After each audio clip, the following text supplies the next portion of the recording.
আমি সুমিতা দাস আপনাদের সকলকে আমার চ্যানেলে স্বাগত জানাই। আজকে আমি ঘটকচু বানাবো বড়ি দিয়ে। তার জন্য ঘটকচুগুলোকে আমি নুন হলুদ দিয়ে সেদ্ধ করে নিয়েছি। আর এটা এখানে আছে পেঁয়াজ, আছে গ্রেট করা পেঁয়াজ, আদা রসুন এগুলো সব গ্রেট করে রাখা হয়েছে। বড়ি দেবো, তো এই বড়িগুলো এখানে নিয়ে রেখেছি। আর দিয়ে কুচনো পেঁয়াজ আছে। টমেটোর দেবো, 3টে টমেটোর দেবো। সর্ষে তেল দিয়ে দিয়েছি। এবার বড়িগুলো দিয়ে দেবো। গরম হয়ে গেছে তেলটা।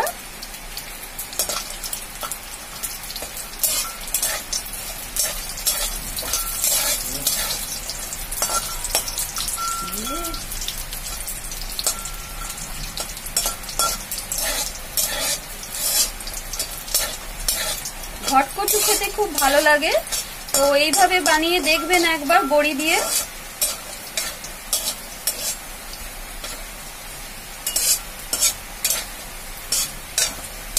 দিয়ে দিয়েছি। এবার পেঁয়াজগুলো দিয়ে দেবো।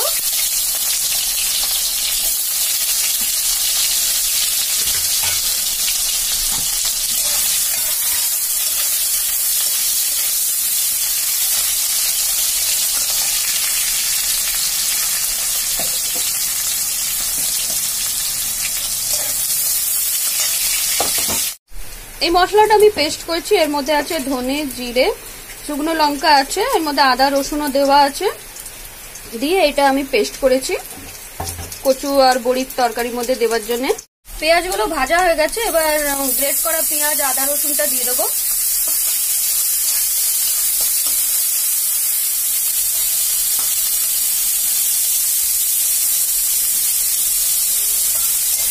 ভালো করে এটাকে নাড়াচাড়া করে নেব। এবার টমেটোটা দিয়ে দেবো।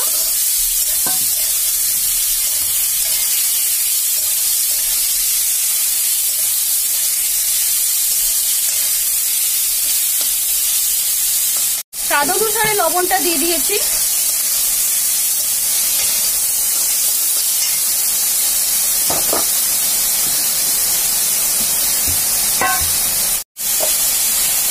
এবার মশলাটা দিয়ে দেবো, যে মশলাটাকে পেস্ট করেছি।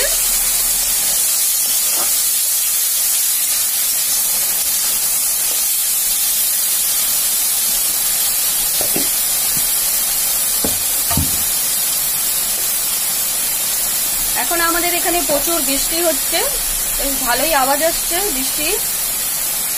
1 চামচের মতো গুঁড়ো লঙ্কা দিলাম।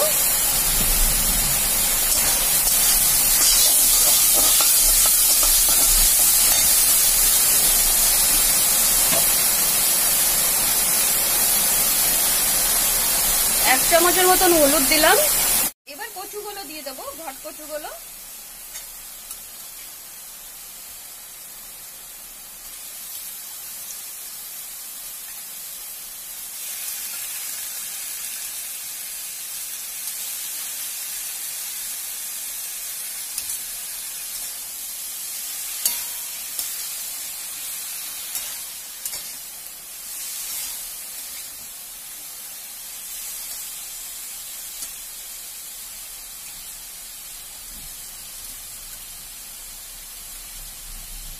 বড়িটা দিয়ে দিয়েছি। যদি ভালো করে এটা মিক্স করে নেব।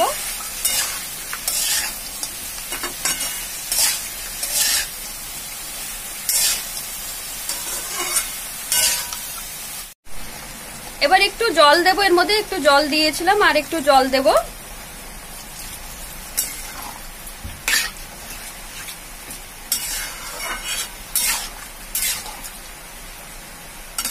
কচুটা ভালো করে সিদ্ধ হবার জন্য আর একটু জল দিয়ে দেওয়া হয়েছে এর মধ্যে। আগেই আমি কচুটাকে সিদ্ধ করেছিলাম, কিন্তু একটু কম সিদ্ধ হয়েছে, তার জন্য একটু বেশি জল দিয়েছি।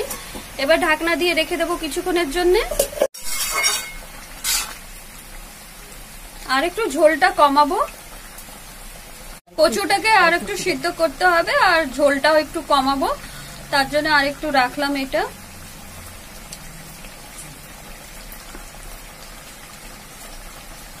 বেশ ভালো একটা গন্ধ আসছে।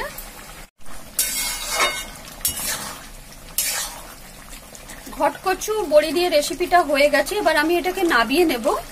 কচুগুলো ভালো সিদ্ধ হয়ে গেছে। আমার এই রেসিপিটা যদি আপনাদের সবার ভালো লাগে তাহলে একটা লাইক, শেয়ার, কমেন্ট, সাবস্ক্রাইব করে আমার চ্যানেলটির পাশে থাকবেন।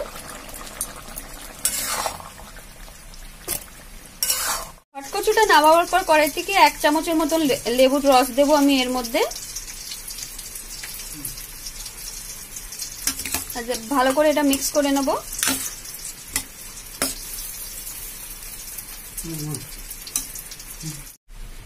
আজকের মতন ভিডিওটা আমি এখানেই শেষ করলাম। কালকে আবার একটা নতুন রান্নার ভিডিওর সাথে আপনাদের সকলের সাথে দেখা হবে। ততক্ষণে আপনারা সকলেই ভালো থাকুন, সুস্থ থাকুন আর আমার পাশে থাকুন।